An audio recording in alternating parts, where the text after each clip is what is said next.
One man fooled Hitler, not with weapons, not with an army, with a library card and imagination. He invented 27 fake spies, sent thousands of fake reports, and convinced the Nazis to defend an empty beach while the real invasion stormed through Normandy. Hitler was so impressed, he personally gave him a medal. Britain gave him one too. He's the only person in history to receive war medals from both sides of the same war. This is the insane true story of how a Spanish chicken farmer with absolutely zero spy training became the greatest double agent in human history and literally changed the outcome of World War II. Before World War II erupted, Spain was tearing itself apart in brutal civil war. Juan Pujol Garcia was a simple chicken farmer from Barcelona who wanted absolutely nothing to do with any of it. But war doesn't care what you want. The government seized his farm without warning. His mother and sister were kidnapped. He was forcibly conscripted, made to fight for a cause he didn't believe in. He hated the extremism on both sides. The violence, the chaos. When World War II erupted and the Nazis began their march across Europe, conquering nation after nation, Pujol made a decision that would change everything. He was going to stop them. Not with guns, not with bombs, with deception. Pujol walked into the British embassy in Madrid in early 1941 and offered his services. He wanted to spy on the Germans. He wanted to help the Allied cause. The British intelligence officers looked at this random chicken farmer and laughed him out of the building. No experience, no connections, no training, no credibility whatsoever. Application rejected. But Pujol wasn't the kind of man who gave up easily. If Britain didn't want him, he'd try a different approach, a more dangerous approach. He walked straight into the German embassy and put on the performance of his lifetime. He pretended to be a passionate Nazi supporter who worked for the Spanish government. The Germans were desperate. Their intelligence network in Britain was practically non-existent. British counterintelligence had systematically crushed their spy operations. When Pujol offered to help, they hired him instantly. No background check, no verification. The Germans gave Pujol everything he needed: a codebook for secret communications, a bottle of invisible ink, 3,000 pounds in cash, that's over $200,000 today, and one simple instruction: move to London and start spying on the British. Conspiratorial. Juan Pujol took their money, thanked them, promised results, and moved to Lisbon, Portugal instead. Not London, Portugal. Armed with nothing but a cheap tourist guidebook of Britain and a basic map from his local library, he started sending elaborate intelligence reports back to Germany. And he pretended to be reporting from inside London itself. He wrote about military training exercises at Lake Windermere, warships departing from southwest ports, walks through central London, visits to local cafes, even when he was feeling ill. Every detail made it feel absolutely real. Then he did something absolutely genius.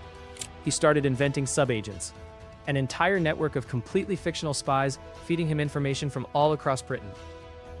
A Swiss-German businessman stationed in Liverpool, a Venezuelan student studying in Glasgow, a Portuguese man living in Wales, a pilot carrying his letters from London.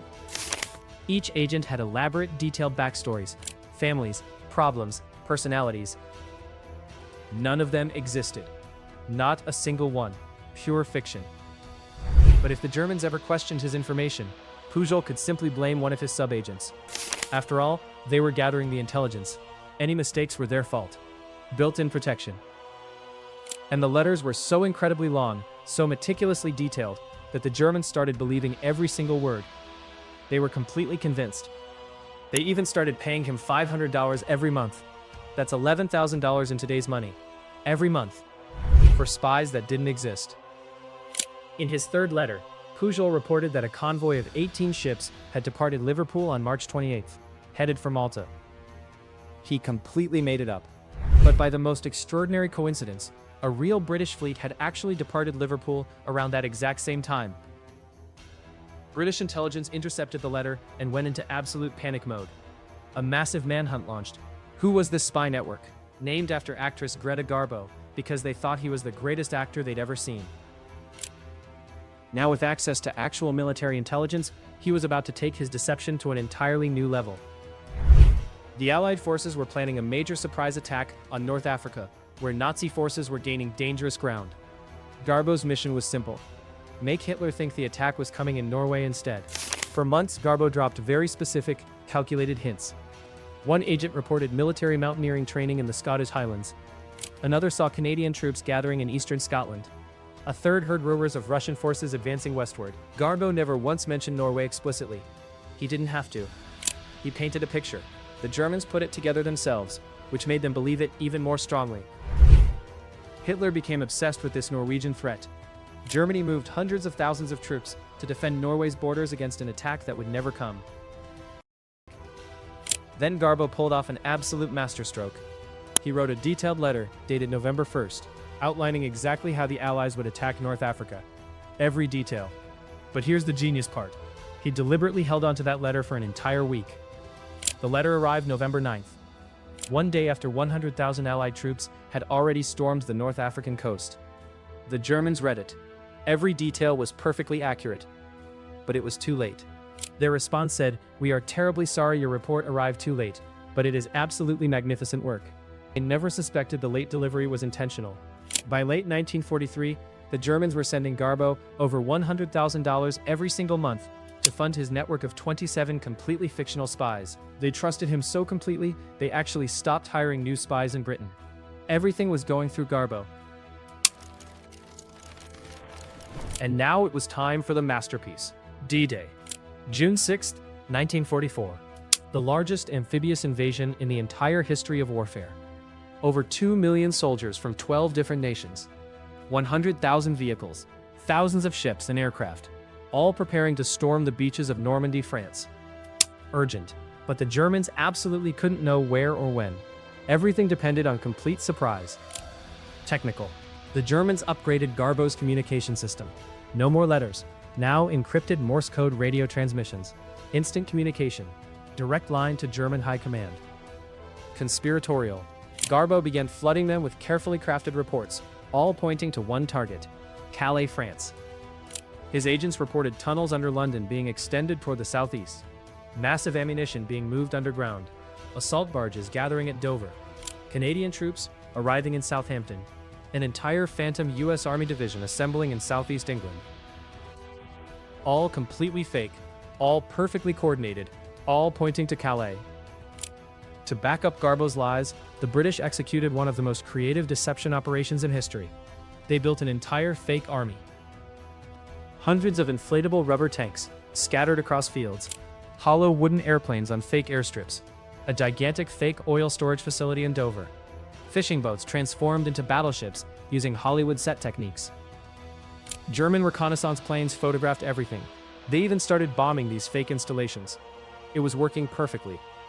Revelation. British intelligence intercepted a secret conversation between Hitler himself and Japan's ambassador. Hitler stated clearly that he believed the first attack would be a decoy. The real invasion would come later at Calais. Garbo's messages were landing directly on Hitler's desk, and Hitler believed every single word. June 5th, one day before D-Day. German radio operators normally signed off at 11:30 p.m., but Garbo sent an urgent message: "Stay awake. Critical news coming at 3 a.m. At exactly 3 a.m., Garbo transmitted. His agent reported vomit bags and rations distributed to soldiers. In military terms, this meant one thing: troops boarding ships, invasion imminent. But the German operators ignored the warning. They went to sleep. No response. 6:30 a.m., June 6, 1944. Allied forces appeared on the horizon off Normandy.